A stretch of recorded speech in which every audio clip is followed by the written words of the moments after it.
का राजर्षि क्लासेस पर मैं प्रिया आज आपके साथ एक ऐसे टॉपिक पर चर्चा करने वाली हूं जो हम किसी भी उम्र के हो, चाहे आप छोटे बच्चे हो, चाहे आप जो है सीनियर सिटीजन में हो। एक ऐसा प्रोडक्ट जो हम सभी अपने आम दिनों में रेगुलर डेज में पीते हैं और कुछ लोग तो इसका सेवन जो है नॉर्मल से भी ज़्यादा करते हैं कि जैसे कि वो अपने हर रोज़ की उनकी दिनचर्या में शामिल होता है। वो क्या है तो ये देख सकते हैं आप, ये इस चीज़ का प्रमाण है। ये बॉटल हम सब ने कंज्यूम करी है और ये हमारे घरों में सबके घर में मिल जाएगी। हम लोग पीते हैं, कोका कोला हो गया, आपका जितने भी सॉफ्ट ड्रिंक्स आती हैं।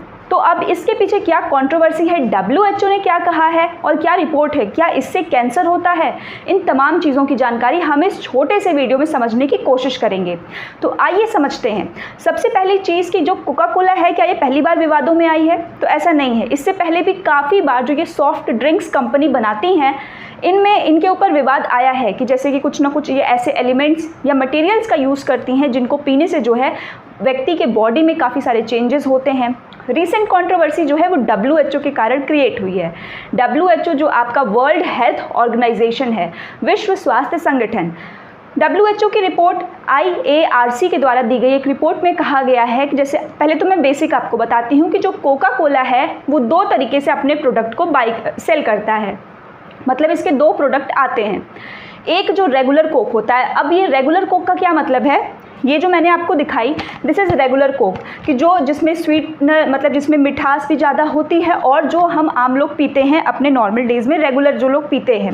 And next one is the diet Coke. Diet Coke जैसे एज आप कह सकते हैं कि जो जिन लोगों को कोल्ड ड्रिंक भी पीना है, उसका मज़ा भी लेना है और साथ में उनको कैलोरी भी नहीं चाहिए, तो ये है उनके लिए। दोनों के बीच में बेसिक डिफरेंस ये होता है कि जब आप रेगुलर कोक को पीते हैं तो उससे आप कैलोरी को कंज्यूम करते हैं, मतलब ले लेते हैं। लेकिन जब आप डाइट कोक का प्रयोग करते हैं तो आप कोल्ड ड्रिंक पीते तो हैं, ये कोका कोला पिएंगे तो, बट आपको कोई कैलोरी नहीं होगी।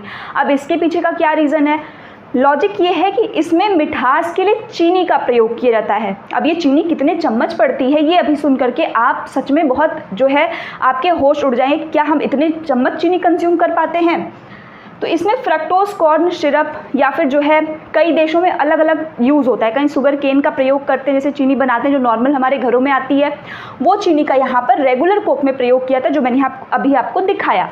अब बात करते हैं डाइट कोक की। तो डाइट कोक में क्या मिलाते हैं भाई? तो डाइट कोक में ये लोग आर्टिफिशियल स्वीटनर का यूज़ करते हैं। आपने सुना होगा डायबिटीज़ के पेशेंट, उनके लिए अलग से एक जो है आपका आता है कि शुगर फ्री गोली आती है जो काफ़ी प्रचलन में भी है। बहुत सारे लोग जो डायबिटीज़ के उसकी वजह से मीठा जो है आपके चाय पी पाते हैं। इनफैक्ट आपको मार्केट में तो शुगर फ्री मिठाइयाँ भी देखने को मिलती हैं, राइट? तो ये किससे होता है? तो वो लोग आर्टिफिशियल स्वीटनर एस्पार्टम का यूज़ करते हैं। बट आपको पता है चौंकाने वाली बात क्या है कि जो एस्पार्टम की एक गोली है वो आपके चीनी से भी 20 गुना ज़्यादा मीठी होती है। जी हाँ, एस्पार्टम बहुत ज़्यादा, वो आपके चीनी से भी ज़्यादा मीठा होता है और वो आर्टिफिशियल स्वीटनर का काम करता है। तो ये तो बात रही कि ये दो तरह का कोक है। फिलहाल जो WHO की रिपोर्ट के अकॉर्डिंग कि जो लोग इस डाइट कोक का, अधिकतर डाइट कोक का इससे भी होता है, बट जो रिसर्च आई है वो कैंसर के ऊपर, ये जो कंपनी IARC आपकी है, international agency research on cancer, इसने अपनी एक रिपोर्ट निकाली है और उस रिपोर्ट में इसने कहा है कि भाई जो डाइट कोक पीने वाले जो लोग इसका अधिक सेवन करते हैं उनके बॉडी में कार्सिनोजन मटेरियल है, दैट मीन्स उनके बॉडी में कैंसर होने की संभावना अधिक है। अब यहाँ पे बात होती है कितना पीना सही है कितना नहीं है। तो पहले तो हम ये जानते हैं कि भाई पड़ता कितना है। एट एन एवरेज 350 ml की सिर्फ जो कैन आती है ना आपकी छोटी छोटी कोका कोला की, आपने देखी होगी हर एक कंपनी वाले ले आते हैं, तो जो 350 ml की सिर्फ कैन होती है उसमें 10 से 12 चम्मच चीनी पड़ता है। सोचिए थोड़ा कि आपकी इतनी छोटी सी बोतल 350 ml में इतना चम्मच चीनी। अब आप कहेंगे यार अगर हम इतना चम्मच चीनी पीते हैं तो हमें पता क्यों नहीं चलता है कि हम इतनी चम्मच चीनी पी रहे हैं, और वो मीठा क्यों नहीं लगता? क्योंकि अगर हम आपके 500 मिलीलीटर, आधे लीटर पानी में भी अगर हम क्या करते हैं जो है चीनी मिला दें 2 चम्मच 3 चम्मच, तो वो मीठी हो जाती है। तो हम ऐसे को पी कैसे पाते हैं, हमें पता क्यों नहीं चलता है कि हम ऐसी चीज़ों को इतना ज़्यादा पी कैसे लेते हैं?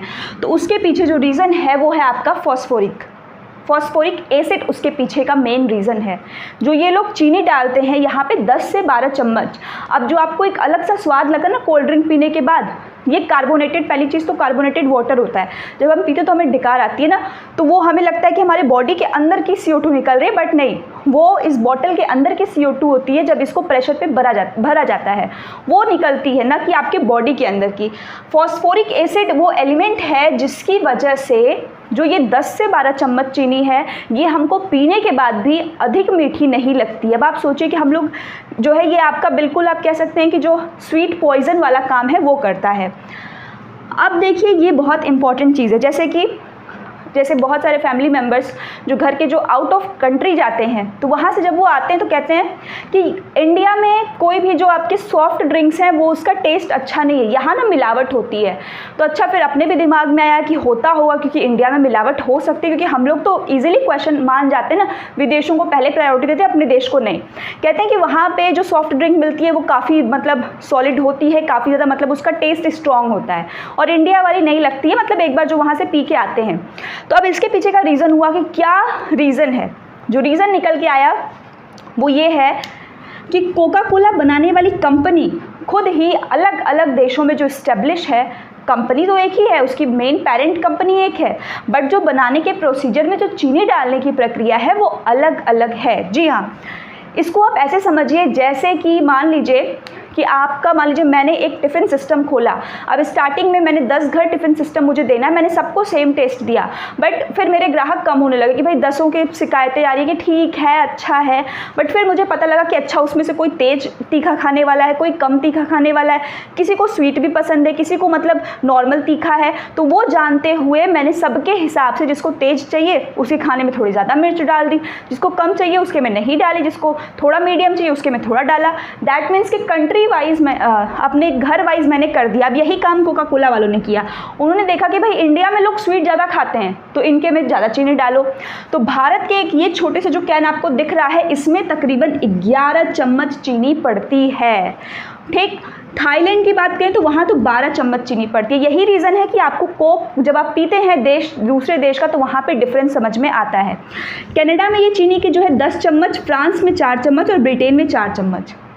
अब भाई इतना सारा कथा कहानी कह दिया, इसके पीछे का मेन ये है कि जैसे देखिए ये एक छोटी सी पहल है कि जैसे कि इस चैनल के माध्यम से जैसे आप लोग जितने लोग भी देख रहे हैं कि ये जो आपके नेचुरल सराउंडिंग में हो रही चीज़ें हैं, जैसे कि कार्सिनोजेनिक मटेरियल का पाया जाना ऐसे सॉफ्ट ड्रिंक्स में, हेल्थ आपकी है, अगर वो हेल्थ एक बार चली गई तो वो दोबारा कभी भी नहीं आएगी।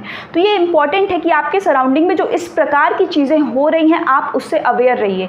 एज अ पर्सन हम क्या कर सकते हैं, बहुत सारे लोग इसका ओवर यूज़ करते हैं, सिर्फ कोका कोला ही नहीं और भी जितने भी सॉफ्ट ड्रिंक्स हैं जो आपको पसंद है, माउंटेन ड्यू है, स्प्राइट है, अच्छे अच्छे एडवर्टीजमेंट देखकर हम आकर्षित तो हो जाते हैं और कभी कभी एक्सेस भी पीते हैं। तो ये आपके लिए हेल्थ के लिए बहुत नुकसानदेह है, क्योंकि अभी आप पी रहे हैं वो नहीं पता लगता है, वो एक एज के बाद जाने के बाद इसका रिजल्ट देखने को आता है, क्योंकि ये एज अ स्वीट पॉइजन आप सभी लोगों के लिए जो है काम करता है।